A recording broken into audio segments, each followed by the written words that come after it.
Alright, today's a busy day. I gotta go to the bank, get gas for my car, but first I have to meet up with my friend Lola on a video chat, and then I will begin my day. Hang tight.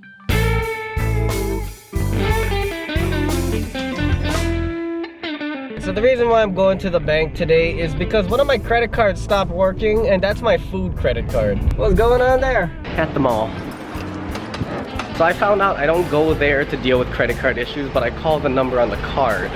Since I'm here, I might as well walk around the mall. Getting ready for Easter. This used to be a Champs. This place is new. This used to be a jewelry store. During Christmas, there's a giant tree right over here, but it's not there right now. This is where I bought my very first skateboard. When I was a kid, GameStop used to be called Software Etc. When I was in high school, this movie theater got flooded. These rugs are not the iconic rugs at Kahala Mall. This is the iconic rug at Kahala. This used to be a Banana Republic. Hey, well I hope you enjoyed that really quick tour of Kahala Mall. This call may be recorded or monitored. By saying representative. Representative.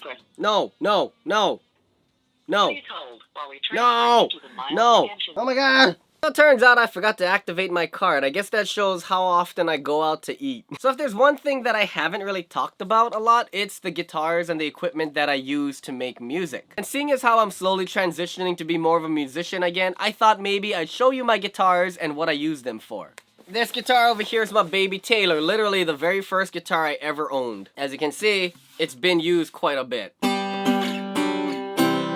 This guitar literally has become my travel guitar just because I can actually fit this guitar up in the carry-on space on a plane. This guitar is my Taylor, I don't know what it was called. It's an acoustic electric. This is the guitar that I basically used for about 99% of all the open mics and the comedy shows that I've done back when I used to do stand-up comedy and all that. This guitar had undergone through a series of customizations to make it sound even better. This is actual bone, and what it does is it helps resonate the sound a little more. This is actually my dad's guitar. It's a nylon classical string guitar. You're actually supposed to play it like this, I believe. I can't play it. The fret is bigger, the strings are nylon, but it's harder to play because of how thick the neck is. I don't play this guitar as much. I just know that this guitar is super old. Apparently, it's rare, I guess. There we go. This ukulele is fairly new. I actually only bought it because I needed to record something with it.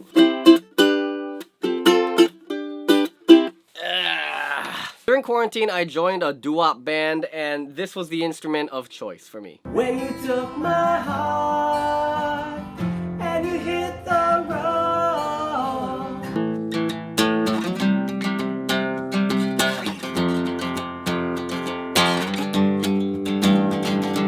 I'm not a good bass player by any means, but one of the coolest things about this instrument is just how big it is compared to me. So it looks kind of funny when I have this like giant like acoustic instrument and I'm like the shortest one in the group.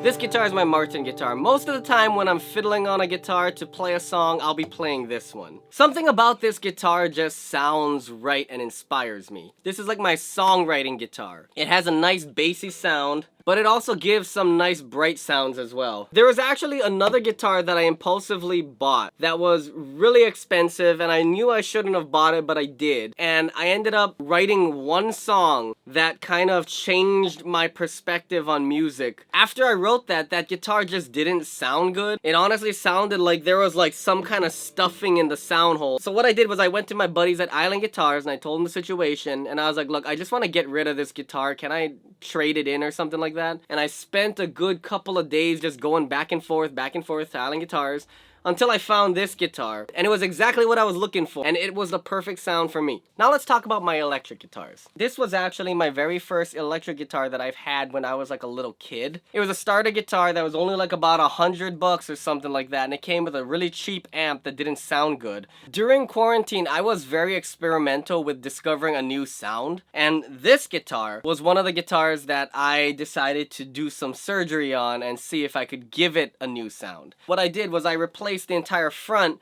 with, I think they're called like Fat 50s or...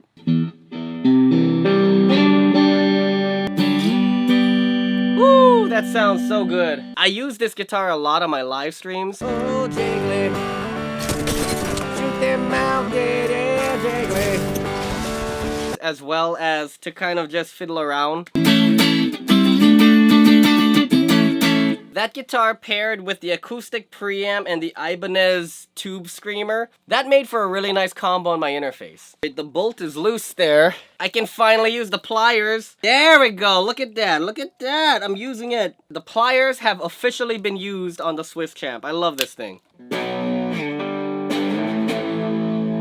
This was actually the very first used guitar I ever bought. Before this, I would only buy things new. This was the first introduction I had into the electric guitar, the hard rock sound. But the one reason why I like it so much, it just has so much power. The person who had this guitar before me put in these pretty badass humbuckers.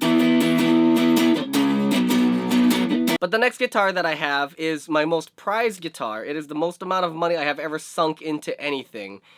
It is my Les Paul.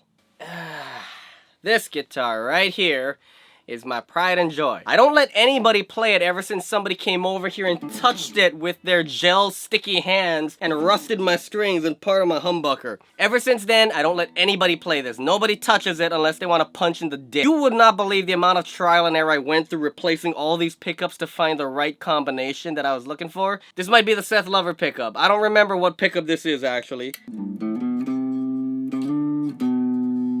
Has a nice clean sound.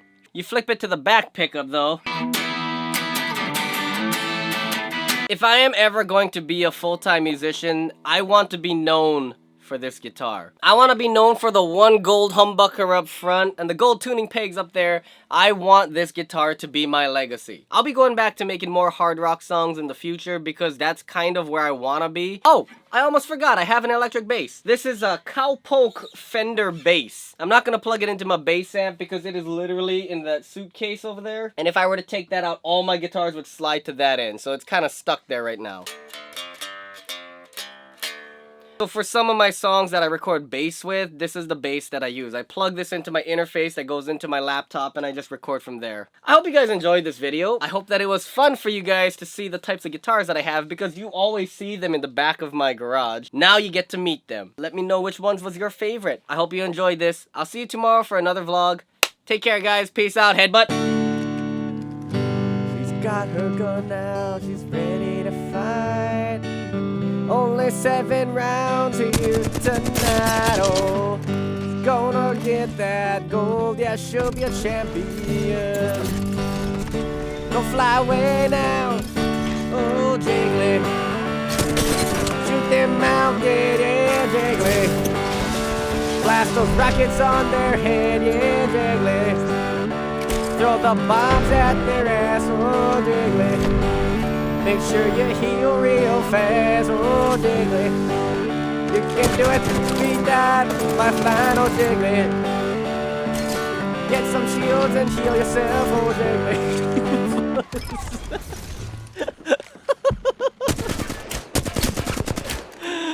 Oh my god, dude.